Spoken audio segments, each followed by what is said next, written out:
आज हम आपको भगवान शंकर की बड़ी ही अद्भुत कहानी सुनाने जा रही हूं। एक बार भगवान भोलेनाथ पृथ्वी लोक पर भ्रमण के लिए गए तो उन्होंने एक युवा को देखा। वह ईश्वर को दोष देता जा रहा था। वह अपने जीवन से निराश था, दुखी था। तब भगवान शंकर बौद्ध भिक्षु का रूप धारण करके उस युवा को असली दुख के बारे में ज्ञान देते हैं। तो चलिए इस कहानी के माध्यम से समझते हैं कि असली दुख क्या होता है। अगर आप यह कहानी सुन रहे हैं तो पूरा सुनिए। इस कथा को आधा अधूरा छोड़कर जाने की गलती मत करिएगा, क्योंकि इस पवित्र कथा को पूरा सुनने से मनचाहा फल की प्राप्ति होगी। इसलिए इस कथा को पूरा सुने। आप शिव भक्त हैं तो भोलेनाथ का अनादर ना करें। सुख और दुख एक ही सिक्के के दो पहलू हैं।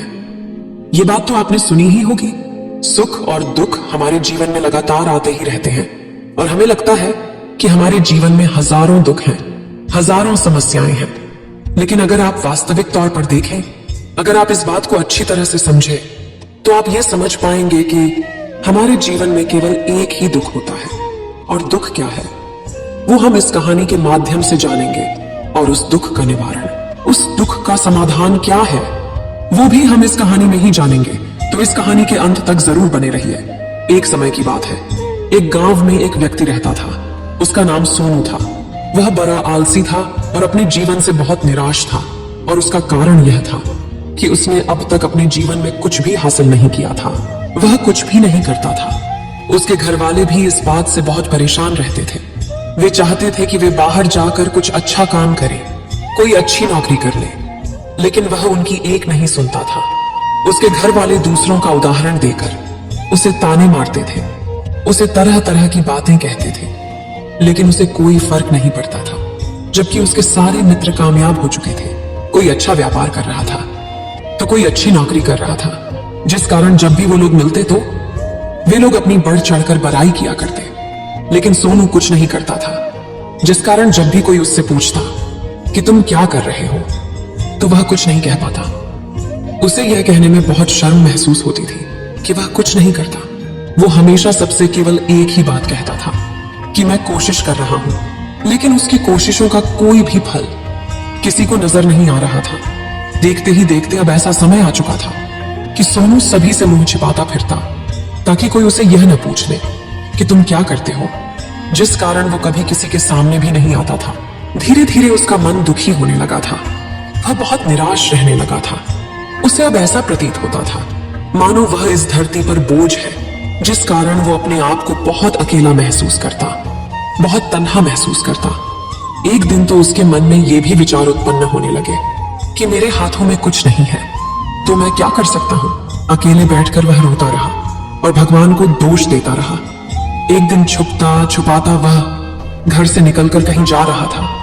तभी उसने रास्ते में देखा कि एक बौद्ध भिक्षु लोगों को प्रवचन दे रहे हैं और प्रवचन में वह दुख की बातें कर रहे हैं। सोनू कुछ देर के लिए अपना मुंह छुपाकर वहीं पर खड़ा हो गया ताकि उसे कोई देख न ले, और चुपचाप वह उन भिक्षु की बातें सुन रहा था। बौद्ध भिक्षु सभी को प्रवचन में कह रहे थे कि दुख हमारा सबसे बड़ा साथी है। हमें दुख अपने जीवन के बारे में समझाता है और हमें सही जीने का तरीका बताता है। यह हमारे गुरु की तरह है, जिससे हमें सीखना चाहिए। आप चाहे तो अपने जीवन में अपने दुखों को अपना गुरु बना सकते हैं और उससे सीख सकते हैं, या फिर आप चाहे तो अपने दुखों पर बैठकर रो सकते हैं। लेकिन इससे आपको कोई लाभ नहीं मिलेगा, बल्कि आप दिन ब दिन और कमजोर होते जाएंगे, निराश होते जाएंगे। सोनू छुप छुप कर उन बौद्ध भिक्षु की ये सारी बातें सुन रहा था। जैसे ही उपदेश खत्म हुआ, वह उन बौद्ध भिक्षु के पास पहुंचा। उन्हें प्रणाम करके वह कहता है, हे महात्मा, अभी आप कुछ देर पहले दुख को गुरु बता रहे थे। आप कह रहे थे कि दुखों से हमें सीखना चाहिए, हमें उन्हें अपना गुरु बनाना चाहिए। लेकिन मैं भी तो अपने दुखों से परेशान हूं, अपने जीवन से परेशान हूं। मैंने अब तक जो दुख झेला है, मुझे तो कभी ऐसा प्रतीत नहीं हुआ कि मेरे दुख मुझे कुछ सिखा रहे हैं, बल्कि मुझे तो हमेशा यही लगता है कि वो मुझे पीड़ा दे रहे हैं, तकलीफ दे रहे हैं। पर दुख की पीड़ा बहुत भयंकर होती है। ऐसा लगता है अब इसके बाद हमारा जीवन समाप्त हो जाएगा। इसके बाद हमें कुछ नहीं मिलने वाला, और यहां तक कि हमें मृत्यु भी उसके सामने कम लगती है। जब लोग ताने मारते हैं, जब लोग ये कहते हैं कि तुम क्या कर रहे हो, तो मन को बहुत ठेस पहुंचती है। और मैं उनसे कुछ नहीं कह पाता। सोनू की ये सारी बातें सुनकर वो बौद्ध भिक्षुक सोनू से कहते हैं, बेटा तुम्हें क्या दुख है और तुम दुख के बारे में ऐसी बातें क्यों कर रहे हो? सोनू ने अपने ऊपर बीती हुई सारी बातें उन बौद्ध भिक्षु को बता दी और कहने लगा, हे महात्मा, क्या आपके पास मेरे दुख का कोई समाधान है? सोनू की यह बात सुनकर वो बौद्ध भिक्षु मुस्कुराने लगे और सोनू से कहते हैं, बेटा जब तुम्हारे जीवन में कोई असली दुख आए तब तुम मेरे पास आना, मैं इसका समाधान तुम्हें अवश्य बताऊंगा। उन बौद्ध भिक्षु की यह बात सुनकर सोनू थोड़ा सा अचरज में पड़ गया। उसे यह समझ नहीं आ रहा था कि क्या उसने अब तक जो दुख झेला है वह असली दुख नहीं है। उसने जो अब तक पीड़ाएं सही हैं, जो ताने सहे हैं, जो तकलीफें उठाई हैं, क्या वह असली दुख नहीं है? आगे वह मन ही मन अपने आप से कहता है कि जब मुझे मेरे अपने नहीं समझ पाए तो ये बौद्ध भिक्षु मुझे क्या समझेंगे। इतना सोचकर वह वहां से चला गया। सभी लोगों के ताने सुन सुनकर सोनू बहुत थक चुका था, तो बहुत निराश हो चुका था, जिस कारण उसने निर्णय लिया कि वह अब कुछ करके दिखाएगा। उसने अपने पिता से थोड़ा सा रुपया लिया और उस रुपया से उसने एक व्यापार शुरू किया। उसके पिता बहुत खुश थे कि कम से कम मेरा बेटा कुछ करने का प्रयास तो कर रहा है, लेकिन उसे व्यापार में कोई सफलता नहीं मिल रही थी, जिस कारण वो बहुत ही हताश हो चुका था। वह बहुत निराश हो चुका था। उसे ये समझ नहीं आ रहा था कि वह क्या करे, किस तरह से अपने व्यापार को आगे बढ़ाए। तभी उसके पिता ने उससे कहा, बेटा कोई बात नहीं, इसी तरह से प्रयास करते रहो, आज नहीं तो कल सफलता अवश्य मिलेगी। सोनू ने अपने पिता की बात मानी और अपने व्यापार में और भी कड़ी मेहनत करने लगा। धीरे धीरे उसे सफलता मिलने लगी और फिर उसने रफ्तार पकड़ ली। देखते ही देखते केवल 3 सालों के अंदर वह एक बहुत बड़ा व्यापारी बन गया। अब उसके पास धन दौलत की कोई कमी नहीं थी। लोग जो उसे पहले नापसंद किया करते थे, अब उसे पसंद करते थे, उसकी चिंता करते थे, उसके कार्यों की सराहना करते थे।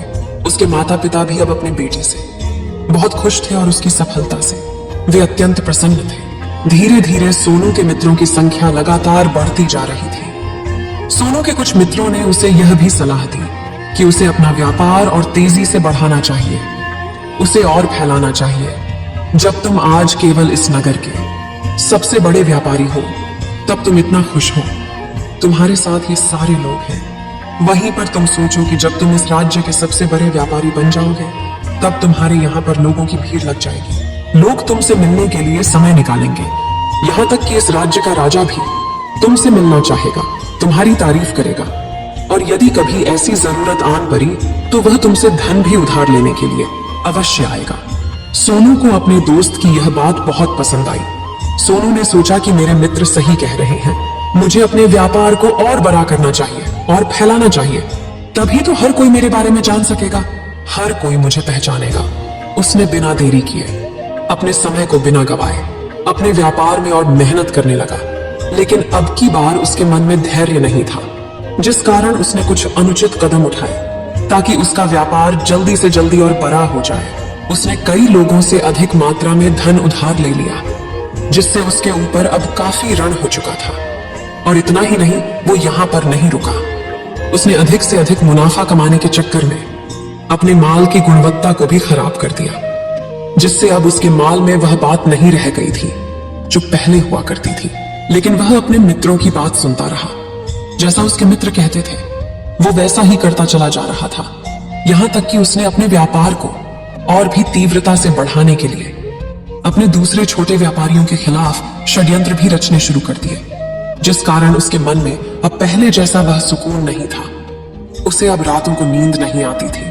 वह केवल एक ही विचार में लगा रहता था कि किस तरह से उसका व्यापार पूरे राज्य में फैल जाएगा और वह इस राज्य का सबसे बड़ा व्यापारी बन जाएगा, जिस कारण वह दिन रात केवल इसी मेहनत में लगा रहता, वह किसका व्यापार जल्दी से जल्दी और बड़ा हो जाए। हालांकि उसके पास अब सब कुछ था, धन दौलत, अच्छा घर, गाड़ियां, नौकर चाकर, सभी सुख सुविधाएं, लेकिन उसके बावजूद भी वो उन चीजों का लाभ नहीं उठा पा रहा था, क्योंकि उसका पूरा ध्यान केवल अपने व्यापार को और उन्नति पर ले जाना था। एक दिन सोनू अपने रथ पर बैठकर एक मार्ग से होकर गुजर रहा था। तभी रास्ते में उन्हें गुरुवर का आश्रम पड़ा।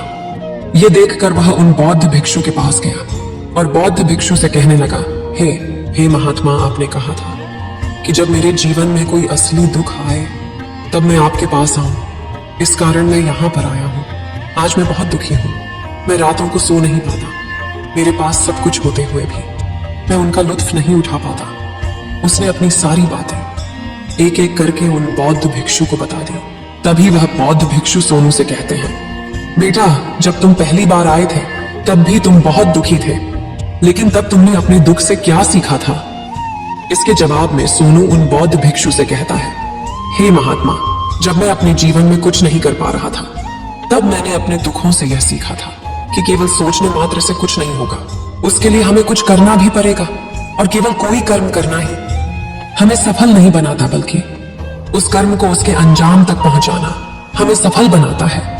फिर चाहे रास्ता कैसा भी हो, फिर चाहे परिस्थितियां कैसी भी क्यों ना हो, फिर चाहे कितनी ही बाधाएं आपके रास्ते में क्यों ना आ जाए, चाहे ऐसा क्यों ना लगने लगे कि अब आपके जीवन में कुछ नहीं बचा और आप कुछ नहीं कर सकते, तब भी हौसला बनाए रखो, उम्मीद न छोड़े और अपने कार्य पर डटे रहो, यह सोचकर कि जब तक मैं अपने कार्य को सफल नहीं कर लेता, जब तक मैं अपने लक्ष्य तक नहीं पहुंच जाता, तब तक मैं इस कार्य को करता रहूंगा। मैं इस कार्य में अवश्य सफल होकर ही रहूंगा। जबकि बाकी लोग केवल सफल लोगों को महत्व देते हैं, उनके कर्मों को नहीं। सोनू की ये सारी बातें सुनकर वह बौद्ध भिक्षु मुस्कुराने लगे और इस सोनू से कहते हैं, बेटा, जब तुम्हारे जीवन में असली दुख आए तब तुम मेरे पास आना, मैं तुम्हारी समस्या का समाधान अवश्य करूंगा।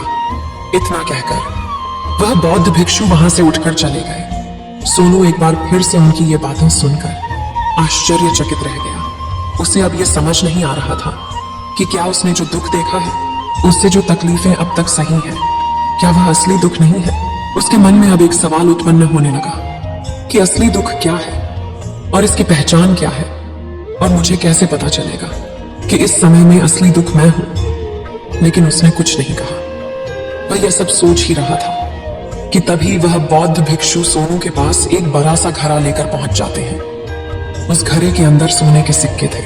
उस घड़े को देते हुए वह बौद्ध भिक्षु सोनू से कहते हैं, बेटा, तुम इसे उस पैर के नीचे दबा दो, क्योंकि ये मेरे किसी काम का नहीं है। जब मुझे इसकी जरूरत पड़ेगी तब मैं वहां से खोद कर इसे निकालूंगा, लेकिन अभी के लिए इसे वहां पर मिट्टी के नीचे दबा दो। सोनू ने उस बौद्ध भिक्षु की बात मान ली और वो घड़ा उस पैर के नीचे जाकर मिट्टी में दबा दिया।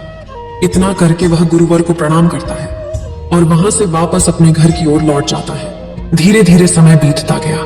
समय के साथ साथ सोनू व्यापार में और भी ज्यादा उन्नति कर चुका था, लेकिन माल की गुणवत्ता अच्छी न होने के कारण अब उसके व्यापार में घाटा होने लगा। और धीरे धीरे ऐसा समय आया कि उसका व्यापार पूरी तरह से चौपट हो गया। अब उसके पास कुछ नहीं बचा था, बल्कि उसने जो कर्जे लिए थे वो कर्जे भी अब उसे चुकाने थे। लेकिन वह तो यह सोचकर निश्चिंत था कि उसने जो कुछ भी कर्जे लिए हैं वो कर्जे उसने अपने मित्रों से लिए हैं, जिस कारण वह उन्हें लौटाने में थोड़ी देर अवश्य कर सकता है। वह तो यह सोच रहा था कि उसके मित्र उसका बुरे समय पर साथ देंगे, लेकिन सबसे पहले उसके मित्र ही उसे अपना कर्ज वापस लौटाने की मांग करने लगे। तब सोनू को एहसास हुआ कि कोई भी अपना नहीं है।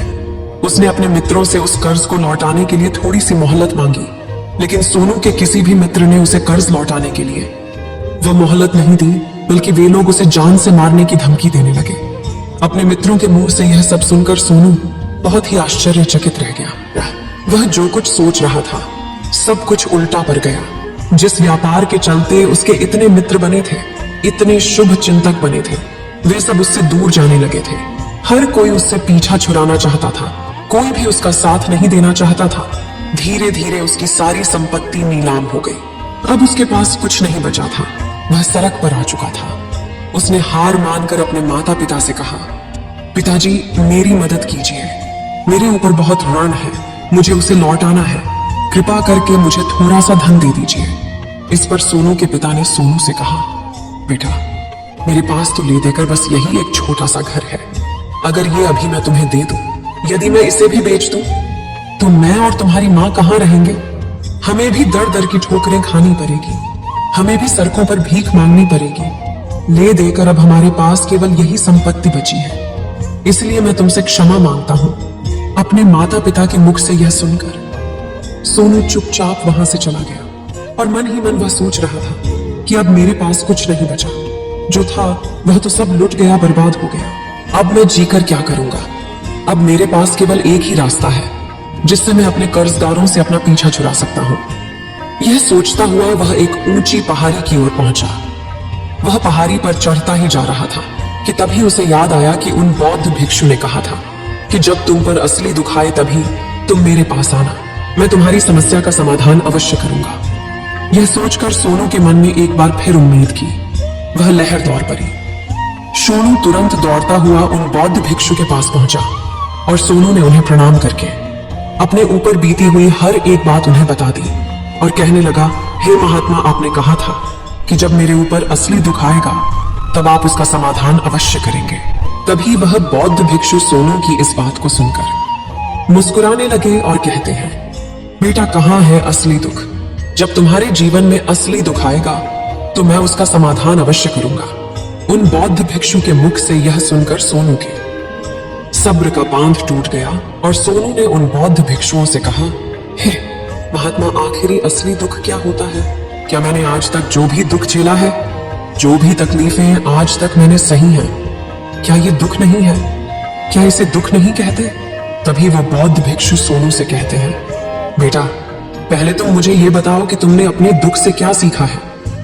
इसका जवाब देते हुए सोनू उन बौद्ध भिक्षु से कहता है, हे महात्मा, मैंने तो यही देखा है कि जो लोग तुम्हारी तरक्की में तुम्हारा पीछा करते हैं, तुम्हारे साथ जुड़ते हैं, वो लोग तुम्हें अवश्य धोखा देंगे, क्योंकि ऐसे लोग बुरे समय पर तुम्हारा साथ नहीं देने वाले, बल्कि तुम्हारा फायदा उठाने का ही वह प्रयास करेंगे। इसलिए ऐसे लोगों पर भरोसा न करें, बल्कि जो लोग तुम्हारी असफलता के समय पर, तुम्हारे बुरे समय पर तुम्हारे साथ खड़े हैं, वही तुम्हारे असली मित्र हैं और वही तुम्हारे साथ रहते हैं।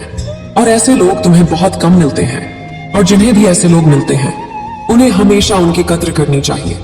आगे सोनू उन बौद्ध भिक्षु से कहता है कि जब तुम कोई कार्य कर रहे हो तो उसे पूरी ईमानदारी से करो, धैर्य रखो, लालच न करो और अपने लक्ष्य तक पहुंचने के लिए किसी के लिए भी कोई षड्यंत्र न रचो, क्योंकि ऐसा करने से तुम्हारे साथ ही बुरा होगा और तुम्हें हमेशा नुकसान में रहोगे।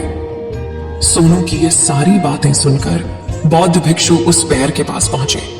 उन्होंने गड्ढा खोदा और वह घड़ा निकालकर उस सोनू के हाथ में थमा दिया, जिसमें सोने के सिक्के भरे हुए थे। वह घड़ा सोनू के हाथ में थमाते हुए उन बौद्ध भिक्षुओं ने कहा, लो इसे पकड़ो और जब तुम्हारे जीवन में असली दुख आए तब तुम मेरे पास आना, मैं इसका समाधान अवश्य करूंगा। सोनू अब भी बड़ी अचरज में था। उसे यह समझ नहीं आ रहा था कि आखिर ये असली दुख है क्या। लेकिन उसने अपने हाथों में भरे हुए उस घड़े को देखा जिसके अंदर सोने के सिक्के थे। ये देखकर उसे मन ही मन ये लगा कि चलो अब तो थोड़ी सी राहत अवश्य हो जाएगी, मैं अपने मित्र का वो कर्ज लौटा सकूंगा और एक नया व्यापार भी फिर से आरंभ कर सकूंगा। जिस कारण उसने उन बौद्ध भिक्षुओं को प्रणाम किया, उनका धन्यवाद किया और वहां से चल पड़ा। सोनू ने उस सोने के सिक्कों से सभी का कर्जा लौटा दिया और अपने लिए एक बार फिर से नया व्यापार शुरू किया। व्यापार छोटा था, लेकिन अब की बार सोनू बहुत खुश था। उसने पूरी ईमानदारी, मेहनत और लगन के साथ अपने व्यापार पर काम किया और देखते ही देखते एक बार फिर से वह एक बड़ा व्यापारी बन गया। लेकिन अब की बार वो बहुत खुश था, क्योंकि इस बार उसने कोई लालच नहीं की, न ही किसी के लिए षड्यंत्र रचा, बल्कि उसने पूरी ईमानदारी और मेहनत के साथ अपने व्यापार पर काम किया। लेकिन जैसे जैसे आप धनी होते जाते हैं, जैसे जैसे आप अमीर बनते जाते हैं, आपके मन में एक डर और उत्पन्न होने लगता है, और वह अपनी दौलत को न खो देना, जिस कारण आप लोग दान करना शुरू कर देते हैं, पुण्य करना शुरू कर देते हैं, लोगों की मदद करते हैं, ताकि आपके जीवन में कभी कोई दुख ना आए। लेकिन यह जीवन सुख और दुख का संगम है, जिस कारण हर किसी को सुख और दुख से होकर गुजरना ही पड़ता है।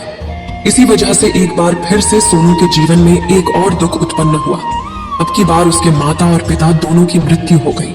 सोनू अपने माता पिता से बहुत प्रेम करता था, जिस कारण उसके मन को बहुत गहरा आघात पहुंचा।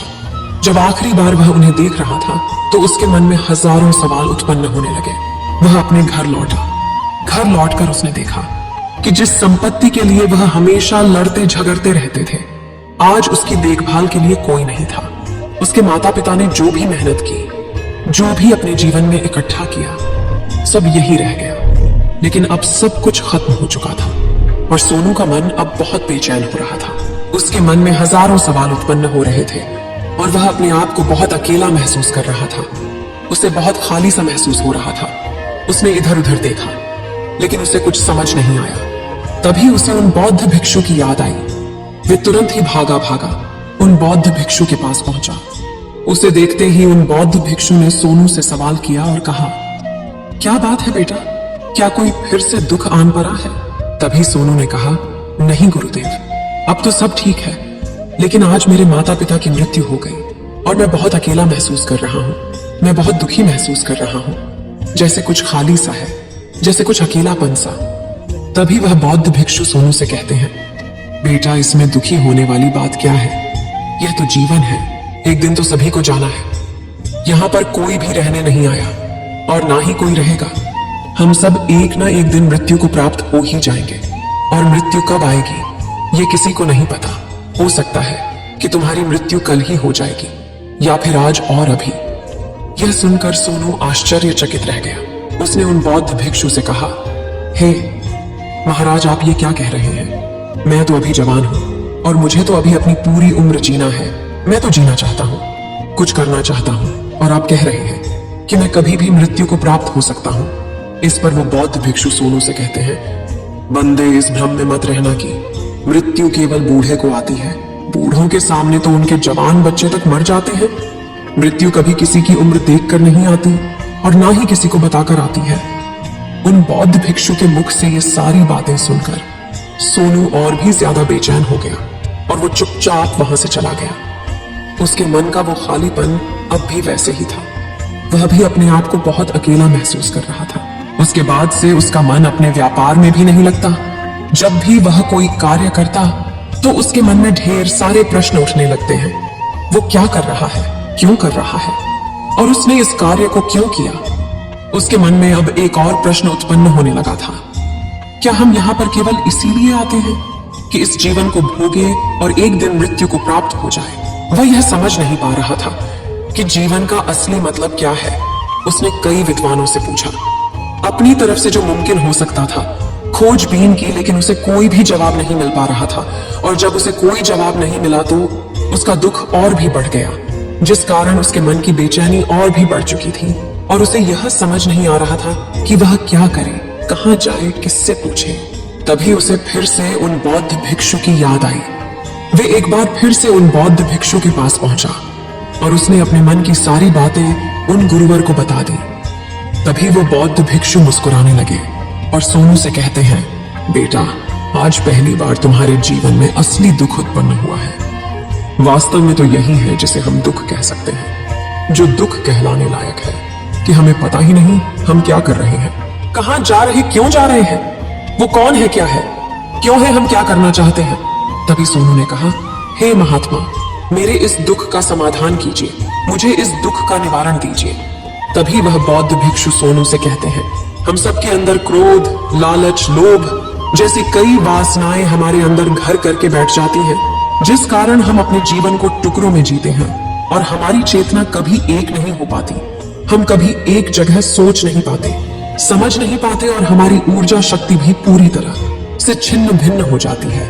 और आजकल के इस दौर में हमारे पास तो इतना भी समय नहीं कि हम एक पल निकाल करके, एक पल के लिए मुड़ कर अपने आप को देख सके, अपने आप को समझ सके। वास्तविकता में हर कोई यहाँ पर अपने जीवन भर केवल दुख दुख कहकर चिल्लाता रहता है, उसका समाधान निकालने का हर मुमकिन प्रयास करता है, लेकिन जिसे हम दुख समझते हैं वह तो दुख है ही नहीं, तो इसका समाधान आपको कहां से मिलेगा। ये तो परिस्थितियां हैं जिसके कारण हम अपने आप को दुखी समझते हैं, अपने आप को तकलीफ में समझते हैं। जैसे हम एक परिस्थिति से निकलते हैं, हम किसी दूसरी परिस्थिति में फंस कर रह जाते हैं। जिस प्रकार हम पहली समस्या का सामना करते हैं, उसी प्रकार हम दूसरी समस्या का भी सामना करते रह जाते हैं। और जब हम इन परिस्थितियों से हार मान लेते हैं, जब हमें लगता है कि अब कोई रास्ता नहीं बचा, तब हमारे सामने हमें केवल एक ही रास्ता नजर आता है और वह है मृत्यु। लेकिन यह कोई समाधान नहीं है, यह कोई रास्ता नहीं है। इसलिए यदि आप सचमुच अपनी समस्याओं का समाधान चाहते हैं तो अपने आप को इकट्ठा करना सीखें, अपनी ऊर्जा को इस संसार में वापस कीजिए, उसे एक कर और अपने ऊपर ध्यान लगा। मृत्यु से पहले अपने आप को पहचानो, अपने आप को जानो, अपने आप को बिखरने न दो। तभी सोनू उन बौद्ध भिक्षु से कहता है, हे महाराज, तो क्या हमें इस जीवन को नहीं जीना चाहिए? क्या हमें अपनी इच्छाओं को नहीं पूरा करना चाहिए? तभी वह बौद्ध भिक्षु सोनू के इस सवाल का जवाब देते हुए कहते हैं कि हमें किसी से भी लगाव नहीं रखना चाहिए। हमें अपनी इच्छाओं को मार देना चाहिए। हमें संपत्ति इकट्ठा नहीं करनी चाहिए, क्योंकि हम मनुष्य की इच्छाएं, कामनाएं, वासनाएं ऐसे होती हैं जैसे मानो कि एक पर्वत से गिरता हुआ झरना, जिस पर किसी का नियंत्रण नहीं है सिवाय देखते रहने के और परेशान होने के। लेकिन जब तुम अपने ऊपर ध्यान देने लगते हो, तब तुम अपने आप को पहचान जाते हो, समझ जाते हो, तब तुम इस पर नियंत्रण पा सकते हो। तब इच्छाएं भी तुम्हारे वश में होती हैं और फिर तुम चाहो तो उन इच्छाओं पूर्ति भी अवश्य कर सकते हो। गुरुदेव की ये सारी बातें सुनकर सोनू ने गुरुदेव से कहा, हे महाराज, आपका बहुत बहुत धन्यवाद। आपने मेरी सबसे बड़ी समस्या का समाधान आज कर दिया है। मैं आज से अपने आप को एकत्रित करूंगा।